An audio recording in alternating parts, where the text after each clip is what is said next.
Enseñanza 10. La incredulidad de la iglesia en el tiempo del fin. ¿Por qué el Señor preguntó si cuando viniera por su iglesia en el arrebatamiento hallaría fe en la tierra? Parte 1. Teaching 10, the unbelief of the church in the end time. What did the Lord ask whether, when he came for his church in the rapture, he would find faith on the earth? Part 1. Leamos Lucas 18:8. Pero cuando venga el Hijo del Hombre, ¿hallará fe en la tierra? Let us read Luke 18:8. Nevertheless, when the Son of Man comes, will he really find faith on the earth? Las Escrituras enseñan que la iglesia del tiempo del fin caería en incredulidad, como le aconteció a Israel. Las múltiples exhortaciones que el Señor le hace a la iglesia en los diferentes libros del Nuevo Testamento, así lo confirman. El Señor me dijo que enseñara esto.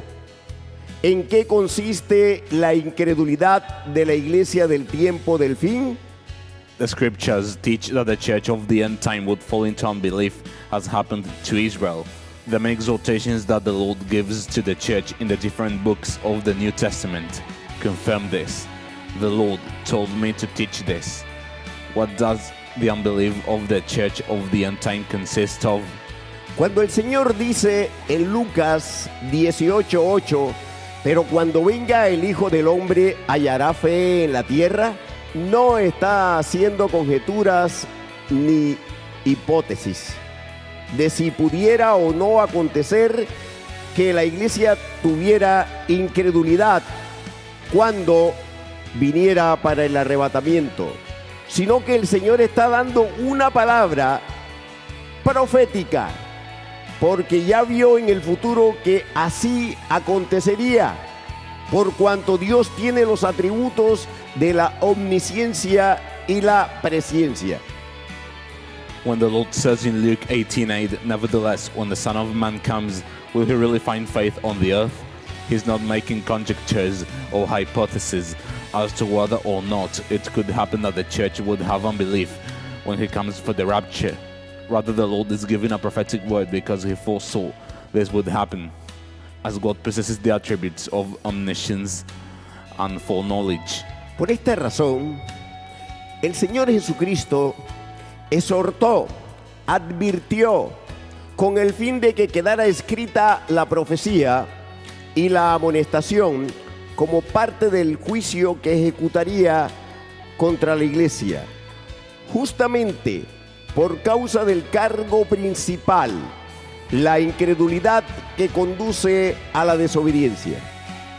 For this reason, the Lord Jesus Christ exalted and warned, so that the prophecy and the admonition would remain written as part of the judgment that he would execute against the church, precisely because of the main charge, unbelief, that leads to disobedience. Para responder la pregunta del inicio, es necesario estudiar el contexto del versículo 8 de Lucas 18. Recordemos la pregunta. ¿Por qué el Señor preguntó si cuando viniera por su iglesia en el arrebatamiento hallaría fe en la tierra? Analicemos entonces el contexto. Leamos Lucas 18 del 1 al 2.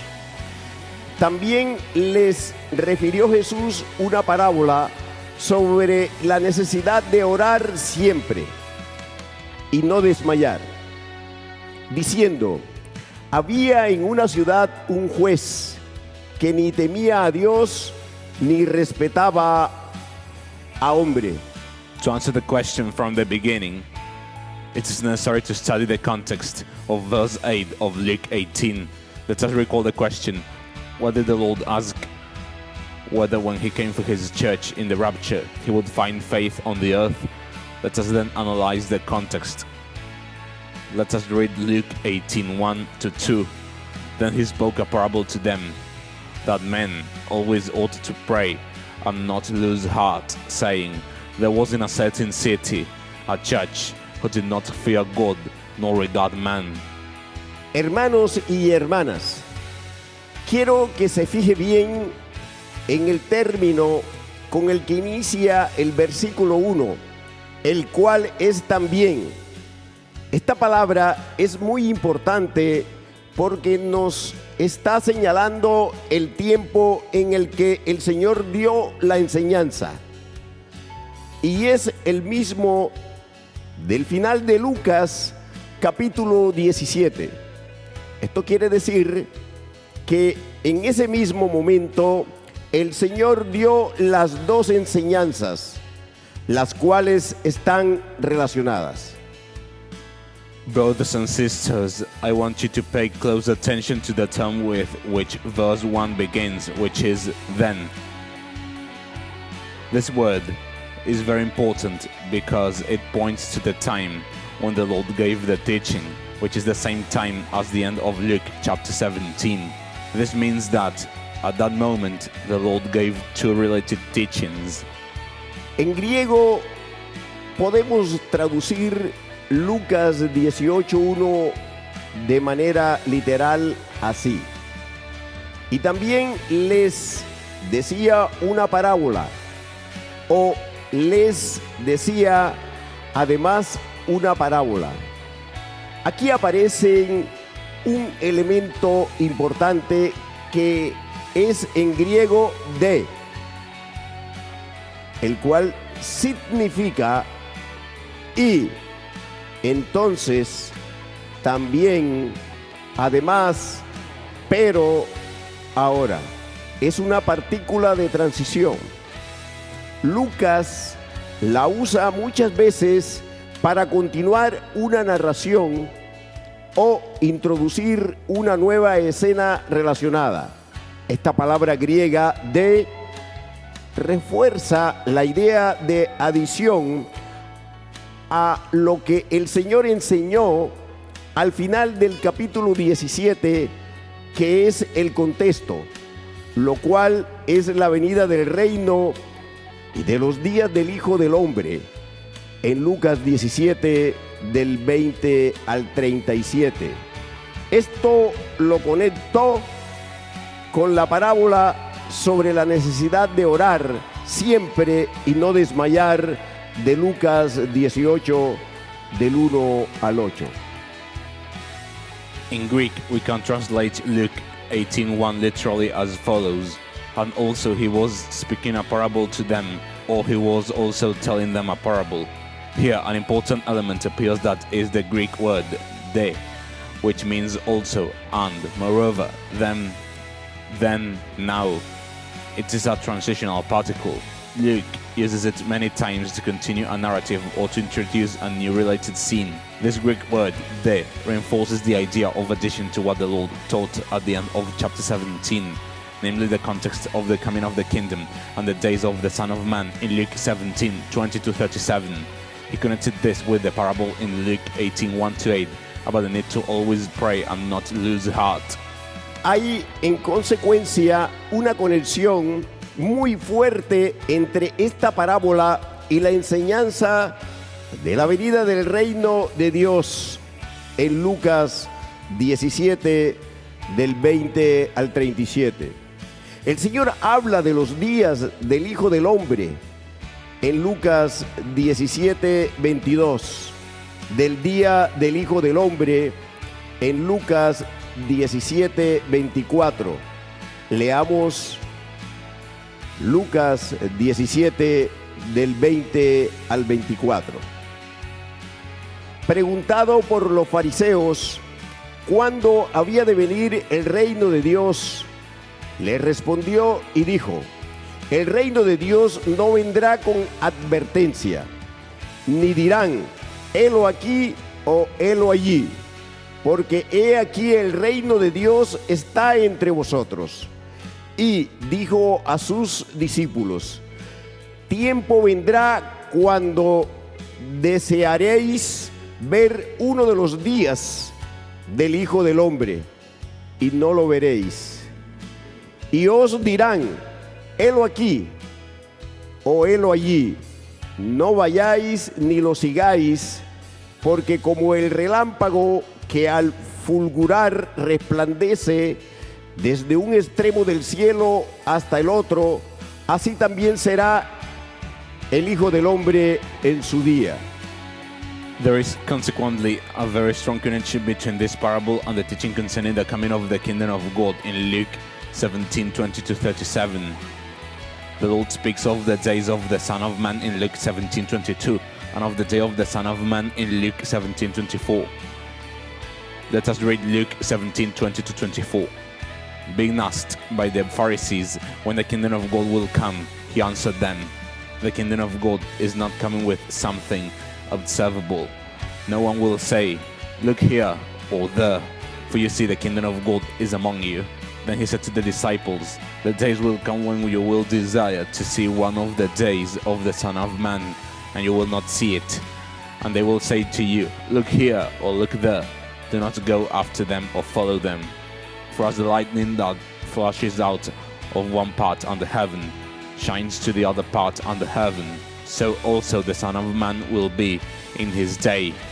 Es importante resaltar que en Lucas 17:22 Jesús dice días en plural, que en griego es hemerai, y les dice a sus discípulos que vendría el tiempo en que desearían ver uno de esos días.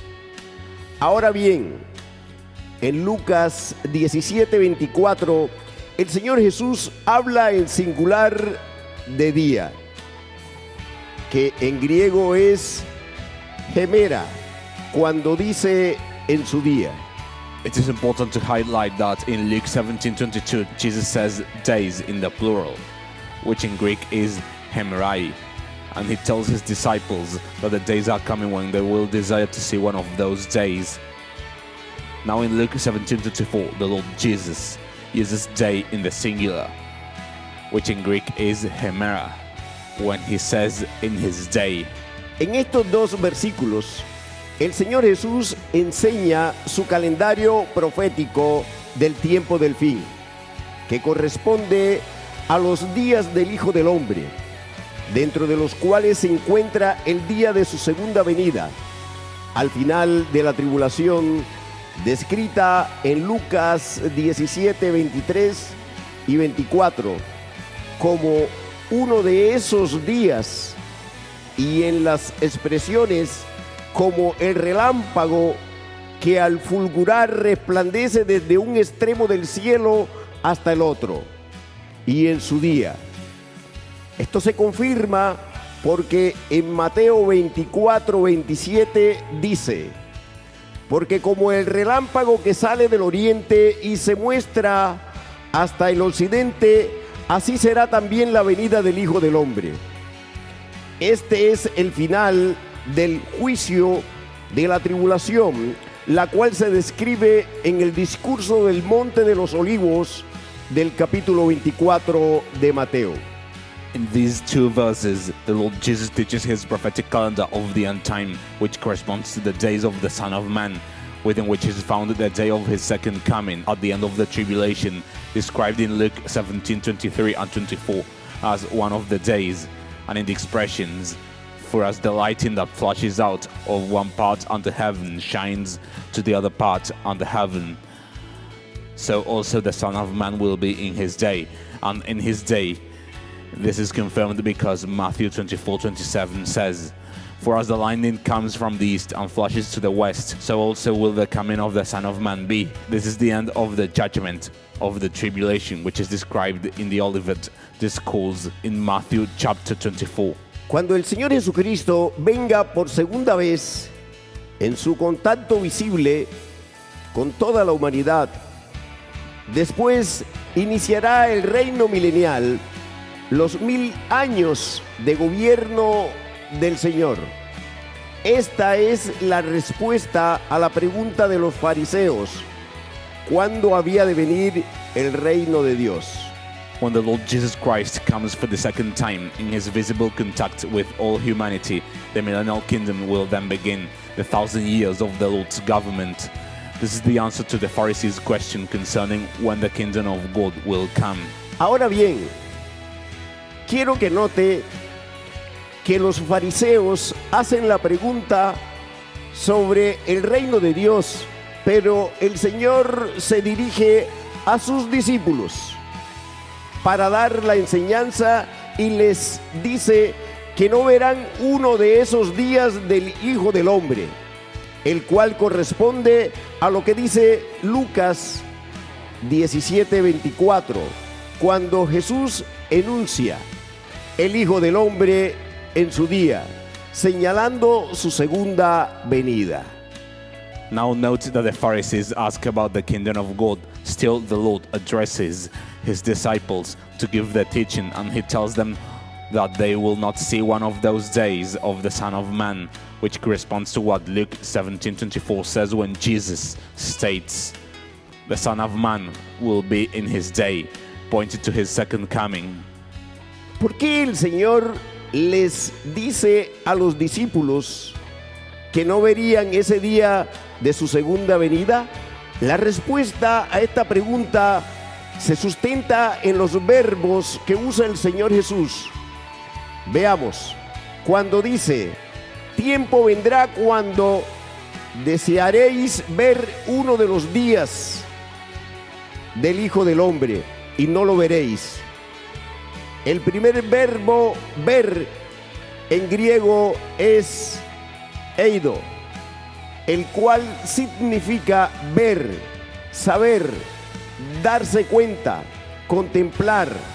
Y el segundo verbo, veréis, es optanomai, que significa mirar fijamente, es decir, con los ojos muy abiertos, como ante algo extraordinario. ¿Por qué el Señor Jesús usó estos dos verbos que en griego son distintos? Why does the Lord tell the disciples that they would not see that day of his second coming? The answer to this question is supported by the verbs that the Lord Jesus uses. When he says that days are coming, when you will want to see one of the days of the Son of Man, but you won't see it. The first verb, to see, in Greek is eido, which means to see, to know, to realize, to contemplate. And the second verb, you won't see it, is optanomai, which means to look intently. That is, with eyes wide open, as before something extraordinary. Why did the Lord Jesus use these two verbs, which in Greek are different? La respuesta a la pregunta es porque la Iglesia Santa no verá con los ojos abiertos como algo extraordinario la segunda venida de Cristo, pues ella no pasará por la tribulación, sino los moradores del mundo, Israel, las naciones y las iglesias apóstatas cortadas en el juicio del desamparo, las cuales serán dejadas atrás en el arrebatamiento. No serán levantadas ni llevadas por Jesús a la nueva Jerusalén, sino que esas iglesias sufrirán los 21 juicios de la tribulación sin oportunidad de arrepentirse. Solo las naciones e Israel tendrán la oportunidad de arrepentirse durante la tribulación. The answer is because the Holy Church will not see the second coming of Christ with eyes wide open as something extraordinary, for she will not go through the tribulation. Rather, the dwellers of the world, Israel, the nations, and the apostate churches cut off in the judgment of forsakenness, which will be left behind at the rapture, will see it. They will not be raised nor taken by Jesus to the New Jerusalem. Instead, those churches will suffer the 21 judgments of the tribulation without opportunity to repent. Only the nations and Israel will have the opportunity to repent during the tribulation. Nosotros, la Iglesia Santa, vendremos con el Señor Jesús en su segunda venida. Por lo tanto, antes de este evento no estaremos en la tierra. Los moradores del mundo que hayan quedado después de la ejecución de todos los juicios serán los que verán al Señor venir en las nubes con su iglesia. Aleluya. With the Holy Church will come with the Lord Jesus at his second coming. Therefore, before this event, we will not be on the earth. The dwellers of the world who remain after the execution of all the judgments will be the ones who will see the Lord coming in the clouds with his church. Hallelujah. Este análisis que estoy enseñando se confirma en Apocalipsis 1:7, que se refiere a la segunda venida de Cristo. Leamos. He aquí que viene con las nubes, y todo ojo le verá, y los que le traspasaron, y todos los linajes de la tierra harán lamentación por él. Sí, amén. En este versículo, el verbo usado para le verá es optanomai, el mismo de Lucas 17:22, cuando el Señor les dice a los discípulos que no verán ese día de su segunda venida como parte de los días del Hijo del Hombre. This analysis that I am teaching is confirmed in Revelation 1:7, which refers to the second coming of Christ. Let us read. Behold, he is coming with clouds, and every eye will see him, even they who pierced him, and all the tribes of the earth will mourn because of him. Even so, amen. In this verse, the verb used for will see him is optanomai, the same one as in Luke 17:22, when the Lord tells the disciples that they will not see that day of his second coming as part of the days of the Son of Man. En los siguientes mensajes seguiré enseñando sobre este calendario de los días del Hijo del Hombre y demostraré que la profecía del Señor sobre la incredulidad de la iglesia del tiempo del fin, plasmada en la pregunta de Lucas 18:8, ¿hallará fe en la tierra?, se relaciona con los eventos del calendario de los días del Hijo del Hombre. In the following messages, I will continue teaching about this calendar of the days of the Son of Man, and I will demonstrate that the Lord's prophecy concerning the unbelief of the church of the end time, outlining the question of Luke 18:8, will he really find faith on the earth, is related to the events of the calendar of the days of the Son of Man.